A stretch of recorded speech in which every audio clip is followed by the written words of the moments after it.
Ice Cube, the raw force who redefined hip-hop's edge, the mastermind fueling N.W.A.'s rebellion and the heart of cinematic gems like Boys and the Hood and the Friday franchise, transcends mere legend status. He's a survivor who clawed his way from the unforgiving blocks of South Central LA, etching his legacy into music, movies, and the American dream through sheer grit, unyielding truth, and a blaze that defies extinction. His path has ignited countless dreams. A saga forged from heartbreak, unbreakable resolve, and a spirit that turns adversity into triumph. Yet every conquest demanded sacrifices that could shatter the strongest soul. And now, at 56, one lingering shadow looms larger than ever. What hidden tempest still threatens to unravel the empire he's built? Before we dive deeper, show your respect for his indomitable journey by smashing that like button, honoring the man who turned pain into power. The earliest fractures in his world split wide like fault lines under a scorching sun, shattering the fragile peace long before the spotlight found him. Born O'Shea Jackson on June 15, 1969, in the gritty heart of South Central Los Angeles, a neighborhood where hope flickered like a faulty street lamp amid endless concrete and chain-link fences, young Ice Cube entered a reality that demanded vigilance from the cradle. His father, Hosea Jackson, trudged home daily from his groundskeeping job at UCLA, his calloused hands bearing the marks of endless labor under relentless California rays, a mix of quiet dignity and unspoken fatigue etched into his features. His mother, Doris Benjamin, clocked exhaustive hours as a hospital custodian, her protective gaze sharp and unyielding, shaped by the harsh lessons of a city that showed no mercy. Resources were scarce, stretched thin like worn-out threads, but they wove a semblance of order into their modest home, where every penny was accounted for with military precision. Evenings unfolded in subdued ritual, the faint scrape of utensils on plates, the rhythmic hum of a second-hand refrigerator, and the occasional murmur of conversation drowned out by the omnipresent wail of sirens slicing through the night air like warnings from an unseen world. Ice Cube navigated this tense landscape alongside his older half-brother, Clyde, and drew from a family tree sprinkled with creative sparks, cousins like Del the Funky Homo Sapien and Caution hinting at an artistic undercurrent that pulsed quietly beneath the surface. But no amount of innate talent could armor a child against the crushing blow that would redefine his youth, a scar that time could soften but never erase. It struck when he was just 12, a thunderclap of tragedy that hollowed out his home and left echoes where laughter once lived. In 1981, his half-sister Beverly Jean Brown, only 22 and full of untapped promise, met a violent end in a senseless act that shattered the family's core. Her husband, Carl Clifford Brown, gripped by unchecked rage and mental turmoil, turned a domestic dispute into horror, firing shots that claimed her life in their nearby home before turning the weapon on himself in a failed suicide attempt. The news crashed through their household like a wrecking ball, leaving his mother crumpled on the floor, her sobs muffled against trembling hands as if to block out the nightmare. His father stood frozen, eyes fixed on some distant point, grappling with a void that swallowed words whole. On the day they laid her to rest, young O'Shea lingered on the curb, fists buried in his pockets, staring at the hearse as it faded into the distance, a profound stillness settling over him that no boy his age should know. In hushed reflections years later, Ice Cube would reveal how Beverly's abrupt departure warped his view of existence, imprinting a brutal lesson on the fragility of life. How a single misplaced second could steal away someone innocent, leaving only ghosts and unanswered questions. The aftermath turned their home into a mausoleum of grief. Walls seemed to absorb the sorrow, muting even the softest sounds. His mother gazed blankly through windows at phantom memories, his father retreated into fewer words, and O'Shea tiptoed through rooms heavy with unspoken loss, maturing in shadows he couldn't outrun. The streets of South Central became both refuge and reminder, scorching pavement underfoot in summer, cool mist from sprinklers offering fleeting relief, and the perpetual undercurrent of peril that taught him trust was a luxury few could afford. At school, he carried this invisible burden, feeling detached from peers whose carefree banter rang hollow against his inner turmoil. He once confided that Beverly's absence birthed a persistent void, influencing decisions in ways subtle and profound, a nagging echo resurfacing in quiet moments to whisper of regrets unspoken. From this abyss emerged a spark of resolve, fragile at first but hardening into steel, a vow to channel the hurt into something greater, though he hadn't yet found the vessel. No distraction dulled the roar in his heart until, around age 14, fate handed him a lifeline in the form of words. It started innocently, a dare from a buddy to jot down rhymes on a clunky typewriter, but what poured out was raw alchemy. Lines laced with the anguish of his losses and the pulse of the hood, sharp as broken glass and resonant as a bass drop.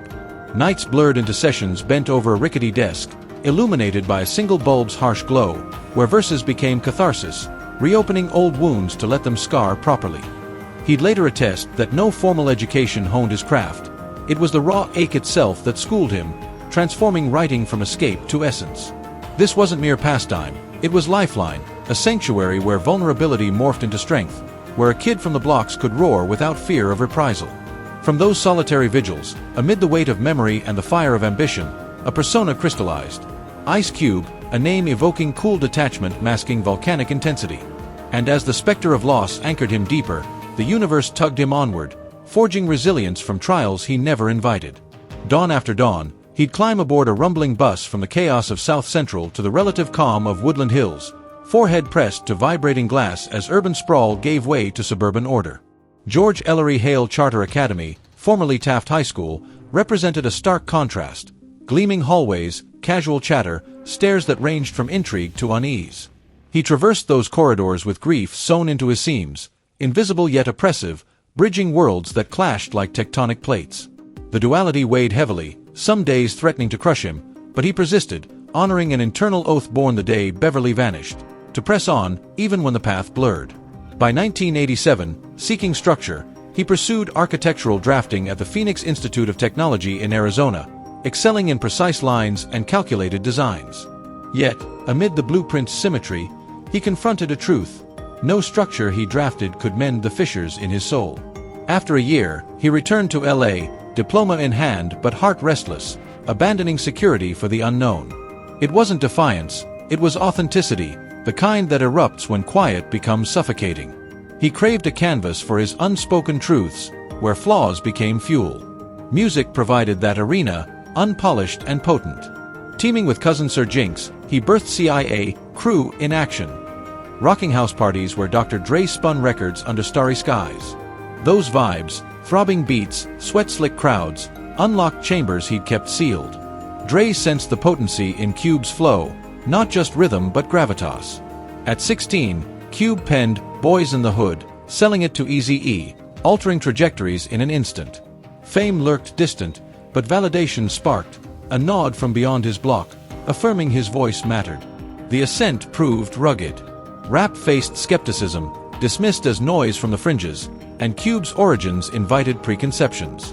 Yet, having weathered a loss that realigned his universe, external slights paled. He scripted under midnight lamps, drawing from South Central Symphony, buzzing neons, howling ambulances, lingering sorrow. Each bar erected a bastion of veracity and fortitude, surpassing any architectural feat from this bedrock. His elevation wasn't mere chance, it was destiny manifested. Triumph didn't whisper, it thundered, unprepared and unrelenting, testing metal honed by every ordeal. Before global acclaim, it simmered in dimly lit gatherings, where Dre first caught Cube's essence, not youthful experimentation, but piercing candor.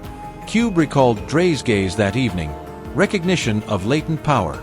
The Boys in the Hood sale to Eazy at 16 marked a pivot, the universe reciprocating his outcry. Joining N.W.A. in 1987, Cube emerged as the lyrical architect, voicing silenced streets. Straight Outta Compton, 1988, detonated, compelling America to confront ignored injustices. His words didn't soothe, they challenged. But backstage, inequities festered, contracts obscuring equity, yielding Cube a meager $32,000 for millions sold. The essence he infused was diluted by exploitative deals. Departing in 1989 meant solitude for integrity, a leap into void with dignity as guide. The 90s validated his prowess. America's Most Wanted, 1990, alarmed nationally. Death Certificate, 1991, provoked unflinchingly. The Predator, 1992, dominated charts, selling millions at 23.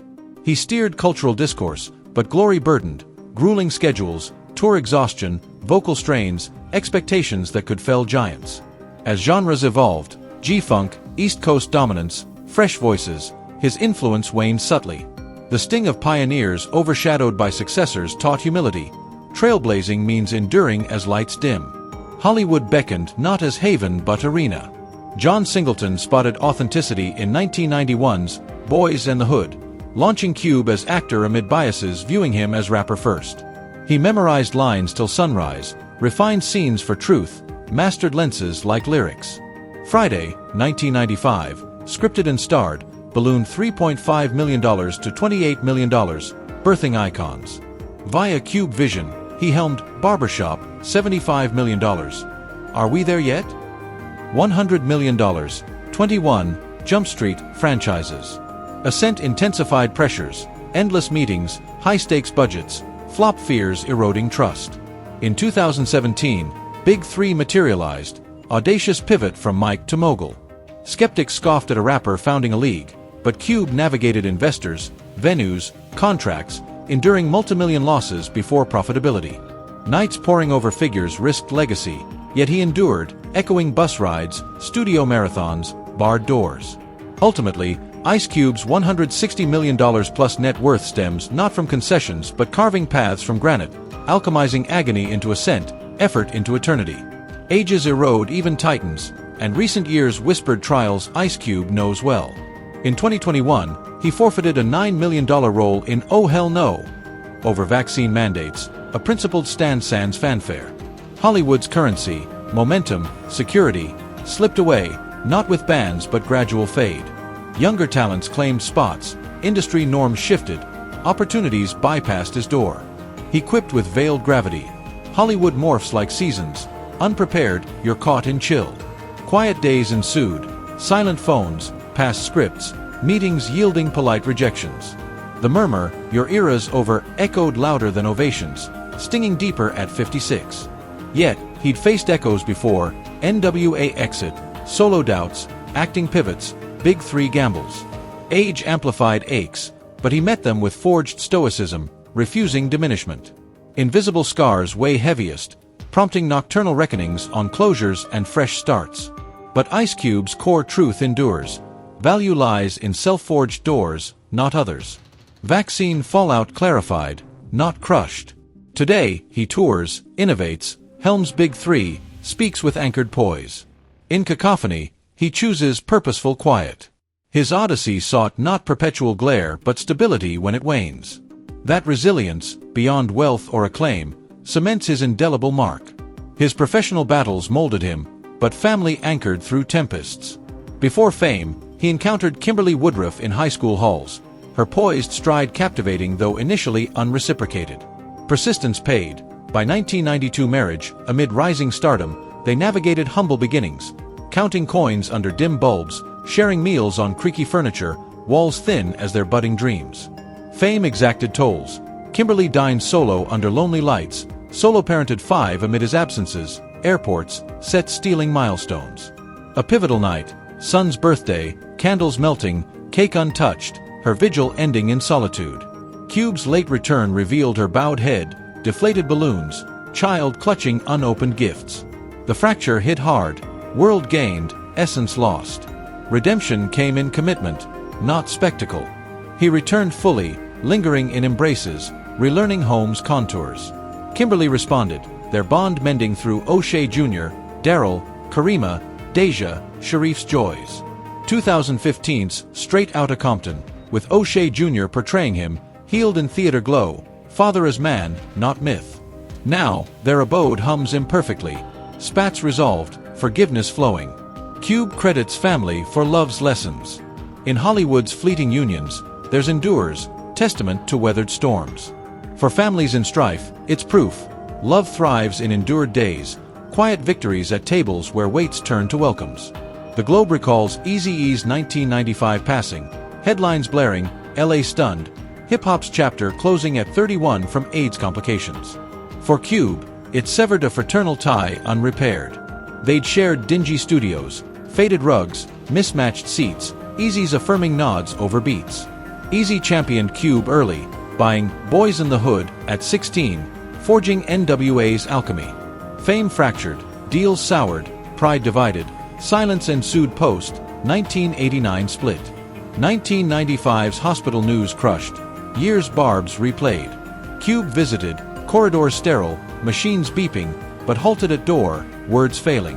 Eazy's March 26th death sealed regrets. Funeral amid throngs, Cube mourned privately, loss lingering as shadow. He'd muse, they were kids crafting from void. Lesson, reconcile timely, doors slam shut. In successes, Eazy-E's echo reminds, youthful bonds, flawed brilliance, lost chances. At 56 in 2025, Ice Cube embodies tenacity's yield, $160 million net worth mirroring ascent from asphalt to affluence, studio vigils, set dawns, savvy deals prioritizing ownership. Real estate crowns his triumphs. Marina del Rey haven along canals, glass expanses, floating stairs, rooftop fires, theater, marble kitchen, balconies framing sunsets. Encino's 7,800 square foot spread, held decades.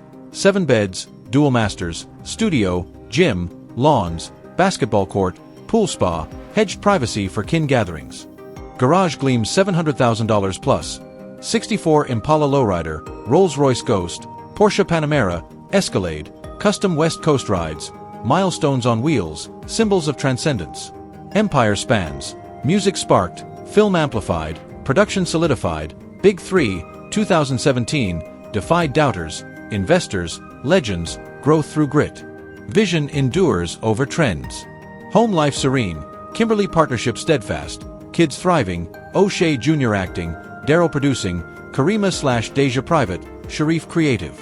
Routines, sunlit mornings, family feasts, sunset strolled. Holidays vibrant, grandkids adding joy.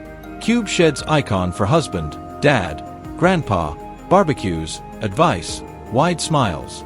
Philanthropy understated, funding creators, community access, mentorship, building doors for overlooked. He tours, innovates, attends games, Big 3 thrives. Stages electrify with recalled hunger. Time refines, calm eyes, clear voice, unshakable core. Closing his tale evokes not doctrine but resonance. Storms weathered, humanity preserved, perpetual rise. Share lingering moments below, like if stirred, join us. From UltraBuzz TV, may peace fill your home, health steady your heart, joy touch days, abundance greet sunrises, walk protected, strengthened, surrounded by hoped for blessings.